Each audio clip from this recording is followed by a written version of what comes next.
Germany में Nazi party फिर से सत्ता में आती दिख रही है और ये सामने आया है तमाम सर्वे में। और ये सर्वे कोई आम प्रकार का नहीं है। दरअसल आज जर्मनी के अंदर वोटिंग होनी है, उससे ठीक पहले ये सर्वे लिया गया है, जिसमें देखा गया है कि जो अल्टरनेटिव फॉर जर्मनी यानी कि एएफडी पार्टी है, वो एक प्रचंड वोटों के साथ संसद के अंदर दाखिल होने जा रही है। और ये जर्मनी के इतिहास में वर्ल्ड वॉर 2 के बाद पहली बार होगा जब एक कट्टरपंथी पार्टी संसद के अंदर इतने भारी मतों के साथ आएगी। और यकीन मानिए, ये देखकर जर्मनी के आस पड़ोस के देश तो कांप रहे हैं, पूरा यूरोप डरा हुआ है, क्योंकि एएफडी पार्टी है ना, जो ये नाजी पार्टी का ही एक नया रूप इसे माना जाता है, उत्तराधिकारी माना जाता है हिटलर की नाजी पार्टी का इस एएफडी को। और इसका कारण भी है। दरअसल एएफडी ने इस पूरे चुनाव प्रचार में जो अपना घोषणा पत्र दिया है, वो काफी हद तक सिमिलर है जर्मनी की नाजी पार्टी का। कैसे?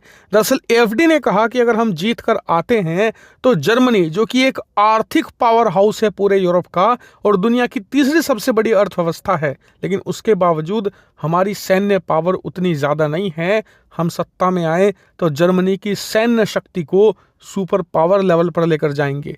उसके आगे इन्होंने कहा कि हमारे देश में जो भी गैर जर्मन हैं, यानी कि वो लोग जो अवैध प्रवासी हैं, उन्हें बाहर निकाल देंगे। एक मास डिपोर्टेशन सिस्टम चलाया जाएगा, जिससे कि हर एक आदमी को चुनकर जर्मनी से बाहर निकाल कर फेंकेंगे। इसके अलावा पूरे देश में सख्त कानून लागू करने की भी इन्होंने बात करी है, हर एक मोर्चे पर। यानी कि नाजी पार्टी का जो घोषणा पत्र हुआ करता था, उसे थोड़ा सा मॉडर्न और मॉडिफाई करके इन्होंने पेश किया है। और हैरानी की बात यह है कि जर्मनी में इसे खूब एक्सेप्ट भी किया जा रहा है। वो कैसे? दरअसल वोटिंग होने से ठीक कुछ घंटे पहले तमाम मीडिया संस्था है जर्मनी की, उन्होंने सर्वे किया और इस सर्वे में सामने आया कि इस समय जर्मनी में त्रिकोणीय लड़ाई है सत्ता की। 3 मुख्य पार्टी है। एक है एसपीडी, जो कि इस समय सत्ताधीन है और ओलाफ सोल्ज इसके मुखिया हैं और ये चांसलर भी हैं इस समय जर्मनी के। दूसरी पार्टी है सीडीयू, यानी कि क्रिश्चियन डेमोक्रेटिक यूनियन। दूसरी है सीडीयू, यानी कि क्रिश्चियन डेमोक्रेटिक यूनियन। इसे आप जर्मनी की बीजेपी पार्टी कह सकते हैं। और तीसरी पार्टी है एएफडी, यानी कि अल्टरनेटिव फॉर जर्मनी, जो कि कट्टरपंथी है, हद से ज्यादा राइट विंग है।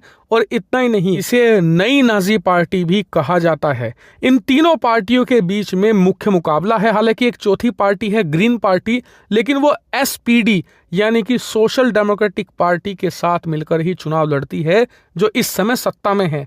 और आपको बता दूं, जो एसपीडी और ग्रीन पार्टी का गठबंधन है, इन दोनों को अगर आप जोड़ भी दें, मुश्किल से 20% वोट इन्हें मिलने वाले हैं। यानी कि इस समय जर्मनी में जो सत्ता में है पार्टी, ये सत्ता से बाहर होने वाली है, ये लगभग तय मानकर चलिए। लेकिन दूसरी पार्टी है जो सबसे मजबूत, क्रिश्चियन डेमोक्रेटिक यूनियन यानी कि सीडीयू, उसे इस समय 28 से लेकर 29% वोट मिलते दिख रहे हैं। तीसरी पार्टी है एएफडी, यानी कि जिसकी हम बात कर रहे हैं न्यू नाजी पार्टी, इसे करीबन 22% तक वोट मिलते दिख रहे हैं। यानी कि एक बात तो तय मानकर चलिए कि एएफडी की एंट्री ने यह बात निश्चित कर दी है कि किसी को भी पूर्ण बहुमत नहीं मिलने वाला, क्योंकि जर्मनी में सरकार उसी की बनती है जिसके पास 51% वोट हो। और जिसके पास जितने फीसद वोट होते हैं ना, उसी के अनुपात में उन्हें संसद के अंदर सीट भी बांट दी जाती है। इसीलिए कहा जा रहा है कि ये एएफडी पार्टी भले ही सत्ता में आए या ना आए, वो बाद की बात है।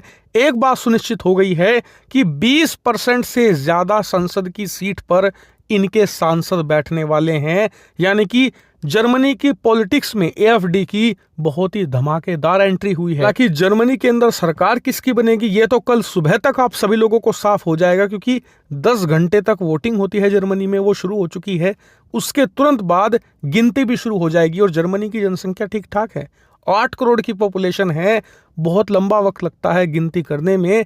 इसीलिए कल सुबह तक नतीजे आएंगे और तब पता चलेगा कि जर्मनी की सत्ता पर किसका राज होता है। क्या सीडीयू गठबंधन करके सत्ता में आएगी, या एएफडी एक चमत्कारिक जीत हासिल करके अपनी सत्ता काबिज कर पाती है? कल सुबह तक पता लग जाएगा। लेकिन पूरी दुनिया की इन चुनाव पर नजर है, खासकर की यूरोप की, क्योंकि वो जानते हैं जर्मनी में जो होता है पूरे यूरोप उसे फॉलो करता है और पूरे यूरोप पर उसका प्रभाव पड़ता है।